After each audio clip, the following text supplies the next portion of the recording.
Well, we shall now look at the next topic, that is transitive closure. So, transitive closure is defined for a directed graph. So, as you already know, a directed graph, about the directed graphs. So, in the directed graph, let us consider one example, A, B, C, D.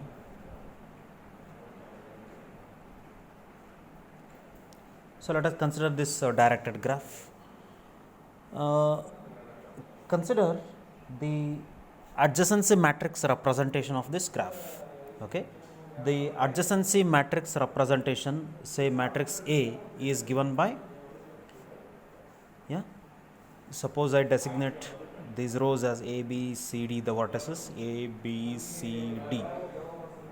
If there is an edge from A to B, I write it as 1, otherwise it is 0. Okay, so A to B there is an edge. Next, that's it. Next, B to D, so remaining 0. Next, C to nowhere. Then D to A and C. Okay, so this is what the adjacency matrix representation of a directed graph. Okay, now the transitive closure of a directed graph is defined as, the transitive closure for this adjacency matrix which corresponds to this digraph can be written as, we write 1 if there is a non-trivial, if there is a directed path of positive length. Okay, say for example, is there any directed path of positive length? We call it as a non-trivial directed path. Okay, what do you mean by non-trivial directed path? A non-trivial directed path is a directed path of positive length. Okay, is there any directed non-trivial path from A to A? Yes, as you can see, from A to A there is a directed path which is of positive length, and hence we write 1 here. Similarly, from A to C, is there any non-trivial directed path? Yes, it is from A to B, B to D, and D to C. Therefore, A to C becomes 1. So, similarly, we have to find all the paths, the non-trivial paths from each source to each vertex to every other vertex.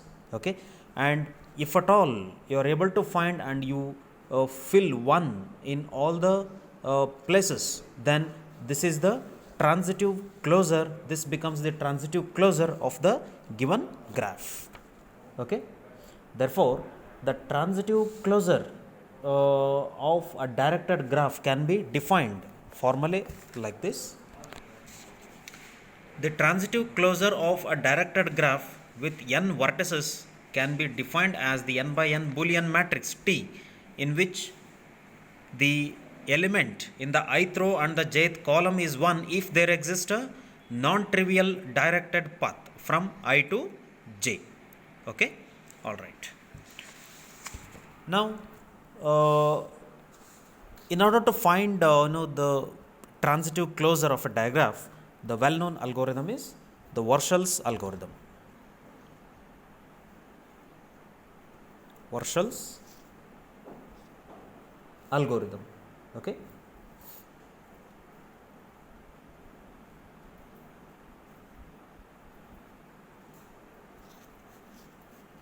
Fine.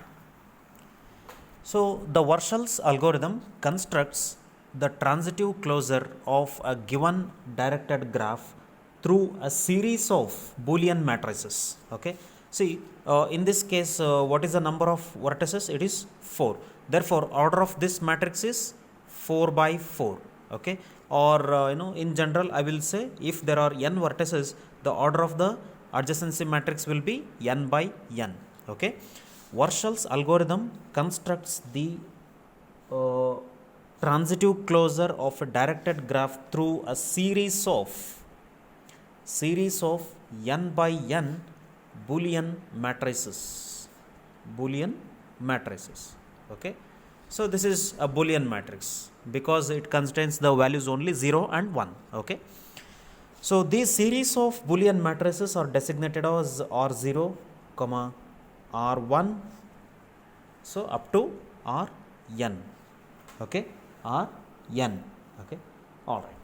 So what is this R, say for example Rk indicates. Okay, so this Boolean matrix, say for example R1 indicates it contains 1 if there exists a path from vertex I to vertex j with 1 as the intermediate vertex. Okay, so the in general the element Rij of k in the ith row and jth column of the matrix Rk, k equals 1 if there exists a directed path, non-trivial directed path from I to j, okay, with each of the intermediate vertices, and all the intermediate vertices should not be numbered more than k. Okay, so whatever the vertices that we are using as the intermediate vertices should be all less than k. Okay, that means if I am representing R2, meaning I write Rij of 2 as 1. I mean, if there exists a non-trivial path from I to j with all the vertices, that is 1 and 2 as the intermediate vertices, that's it. So 3 and 4 are not yet considered. Okay, so that is what the meaning of Rk. Okay, all right. So now in order to solve this, we have a very simple and elegant expression given by the Warshall. Okay, so we shall look at that formula, a very important formula for the Warshall's algorithm, where Rij of k equals Rij of k minus 1, or else it is Rik of k minus 1 and Rkj of k minus 1. Okay, so this is a very important expression for the Warshall's algorithm. Okay, so before exactly looking at this expression, we shall solve the example, and it is very easy to understand the expression. Okay, all right. So we shall note down the previous example. So it is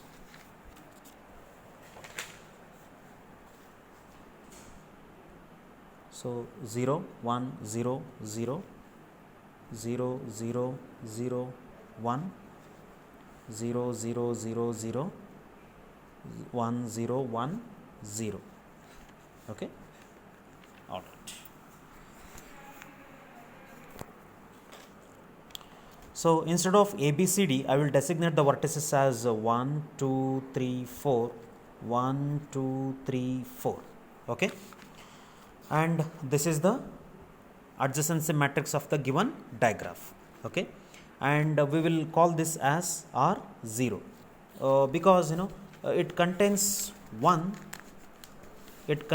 any element 1, so that vertex 0 is the intermediate vertex. I mean, here we don't have any vertex as the intermediate vertex 0, and hence the adjacency matrix itself becomes R0. Okay, now what you have to write is the R1. Now you have to write what is called as R1. I mean, you have to make 1 in this matrix if there exists a non-trivial path from any vertex I to any vertex j through the intermediate vertex 1 only.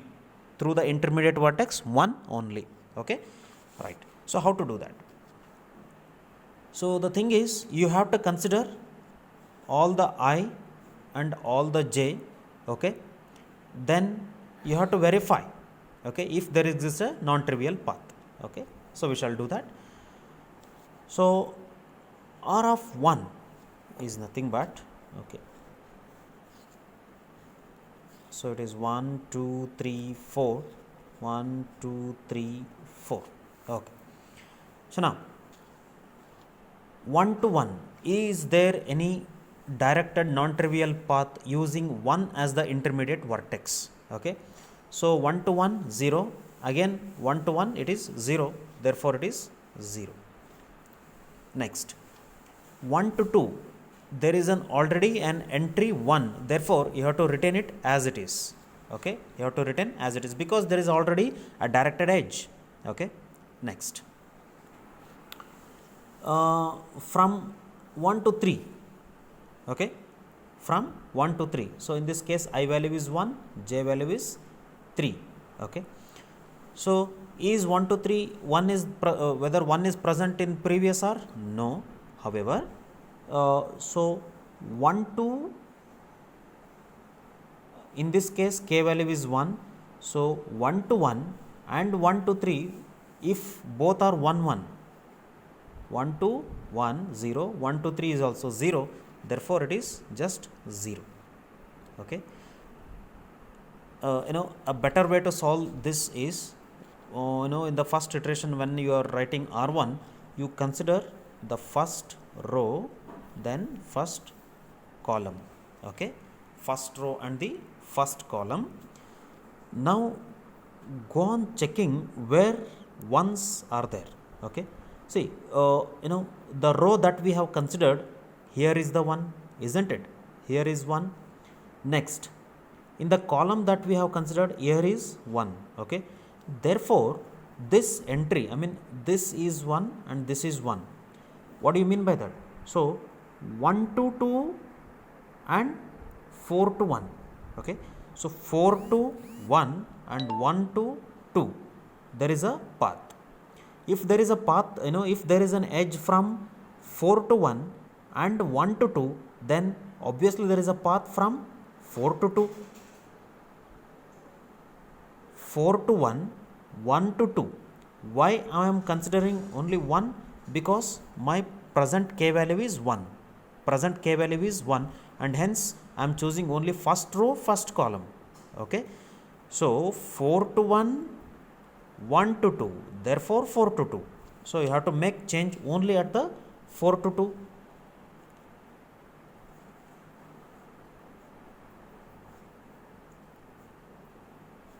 So 1, so this is the new one, this is the new one. Okay, see, if you apply the formula, okay, if at all you apply the formula, what happens? If Rij of k minus 1 is 1, then you have to return 1. Otherwise, you have to look at Rij for k minus 1, Rik it is, sorry, it is k, Ik of k minus 1 and Rkj of k minus 1. What do you mean by that? Okay, so in the k minus 1, I mean in the previous matrix, currently k value is 1, so 4 to 1 and 1 to 2. 4 to 1, 1 to 2, therefore you have to write 4 to 2 as 1. So that is what we have made the change. Okay, right. So we shall carry out one more iteration. It will be better, clear in that case. So R2 I will write now. So for R2, you have to consider the previous matrix. So in the previous matrix, consider the second row, and second column. Okay, second row and second column. Okay, so now look at where ones are there. Okay, so look at the row, it is 0 0 0, here is the 1, isn't it? Here is 1. Next, look at the column where 1 is there, here. So currently my k value is 2, therefore, so 2 to 4 1, 2 to 4 1 and 1 to and 1 to 2 is 1. Therefore, this entry becomes 1. Okay, this entry becomes 1. So 1 to 2 and 2 to 4. 1 to 2, currently k value is 2, therefore 1 to 2 there is an edge, and 2 to 4 there is an edge. Obviously 1 to 4 there should be an edge, there should be a path, correct? So that is the meaning, and hence I change here 0 1 0 1. This is the new one. Next 0 0 0 1 as it is. Next, see here the next one is here. Next one is available here. So 2 to 4 there is an edge, 2 to 4 there is an edge, and 4 to 2. Yeah, therefore as you can see, current k value is 2, 4 to 2, 2 to 4. Therefore 4 to 4 there should be a non-trivial path. 4 to 2, 2 to 4. This is 1, this is 1. Therefore this becomes 1. Okay, this becomes 1. Alright. 0 0 0 0 1 1 1 1, and this is new one. Okay, done. Next, R3. So for writing R3, you have to consider the previous matrix, that is R2, and consider the third row and the third column. Third row and third column, all these entries are 0. All these entries are 0, therefore there will be no change. 0 1 0 1 0 0 0 1 0 0 0 0 1 1 1 1. Okay, next R4. So to write R4, you have to consider the fourth row and fourth column. So you have to make an entry 1 if there exists a non-trivial path from any vertex I to any vertex j with 4 as the intermediate vertex. Okay, 4 as the intermediate vertex. Now see, so this is 1 2 3 4, 1 2 3 4. Okay, so now look at this entry 4 to 1. Okay, 4 to 1 there is a 1, then 1 to 4 there is a 1. Okay, so whatever the you have selected in pencil, you just cross verify. So 4 to 1 and 1 to 4, therefore 1 to 1 becomes 1. Okay, if these two entries are 1, then this entry becomes 1. Okay, so this entry is 1. Next, this entry is already 1. Next, look for this entry. So 4 to 3 and 3 to 4. So so 4 to 3 and 1 to 4, right? So this is 1 and this entry is 1, therefore there is a path. So this entry becomes 1. Okay, this is already 1. Next, look at this entry now. So this entry is 1 and this entry 1, therefore this becomes 1. Okay, what do you mean by that? Okay, so 4 to 1 and 2 to 4, therefore 2 to 1 there is a path. Next, similarly 4 to 2 and 2 to 4, therefore 4 to 2, 2 to 4, therefore 2 to 2 becomes a path. Similarly here 4 to 3 and 2 to 4. Okay, so 2 to 4, 4 to 3, so 2 to 3, then remaining one as it is.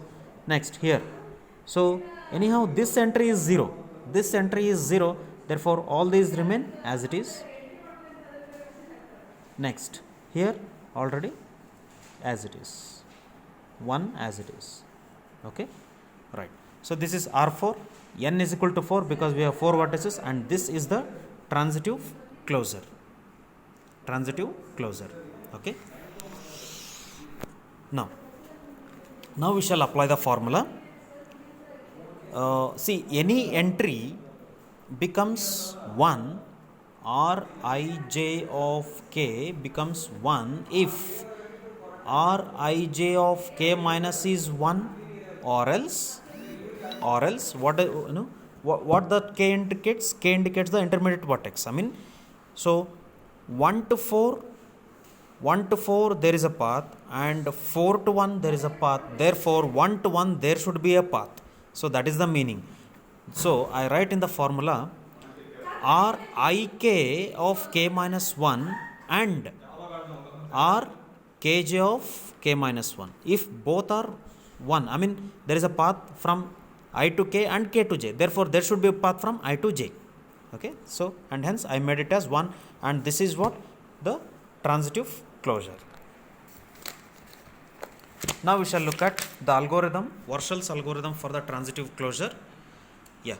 So for this Warshall's algorithm, as you can see, A is the adjacency matrix.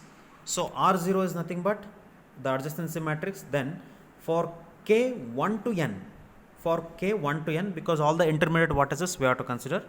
Then for I1 to n, j1 to n, I mean, for every row and every every column we have to consider this. Apply the formula.